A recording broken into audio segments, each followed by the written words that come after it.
മികച്ച വില്ലേജ് ഓഫീസർക്കുള്ള പുരസ്കാരം നേടി തൃത്താല കുമരനെല്ലൂർ സ്വദേശിനിയും തൃത്താല വില്ലേജ് ഓഫീസറുമായ കെ നദീറ. പുരസ്കാര നേട്ടത്തിൽ സന്തോഷം പങ്കുവയ്ക്കുകയാണ് ഈ മാതൃകാ വില്ലേജ് ഓഫീസർ. 20 വർഷം സർവീസ് പൂർത്തിയാക്കുന്ന കാലയളവിലാണ് ജില്ലയിലെ മികച്ച വില്ലേജ് ഓഫീസർക്കുള്ള പുരസ്കാരം നദീറയെ തേടിയെത്തുന്നത്. ഇക്കാലയളവിൽ ഒറ്റപ്പാലം താലൂക്കിലും തൃത്താല മണ്ഡലത്തിലെ പട്ടിത്തറ, തിരുവേഗപ്പുറ, നാഗലശ്ശേരി, കപ്പൂർ, ചാലിശ്ശേരി, തിരുമിറ്റക്കോട് തുടങ്ങിയ സ്ഥലങ്ങളിലും village assistant special village officer എന്നീ പദവികളിൽ ജോലി ചെയ്തിട്ടുണ്ട്. ആദ്യമായി കിട്ടിയ അംഗീകാരത്തിൽ നിറഞ്ഞ സന്തോഷമുണ്ടെന്ന് നദീറ പറഞ്ഞു. തൃത്താല കുമരനെല്ലൂർ സ്വദേശിയാണ് നദീറ. ഷംസുദ്ദീൻ ഭർത്താവാണ്. വിദ്യാർത്ഥികളായ മെഹ്സബിൻ, മെഹറിൻ എന്നിവരാണ് മക്കൾ. സംസ്ഥാന സർക്കാരിന്റെ റവന്യൂ അവാർഡാണ് ഇപ്പോൾ എനിക്ക് ലഭിച്ചിട്ടുള്ളത്.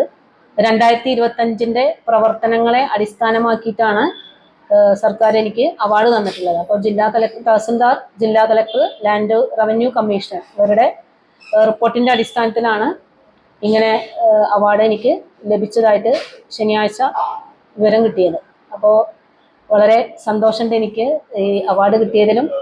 ഈ റവന്യൂവിന്റെ ഭാഗമായിട്ട് ഞാൻ പ്രവർത്തിച്ചുകൊണ്ടിരിക്കുമ്പോൾ തന്നെ പ്രൊമോഷനായിട്ട് ഏകദേശം 3 വർഷം ആവുന്നുള്ളൂ. ആ ഇടയിൽ തന്നെ എനിക്ക്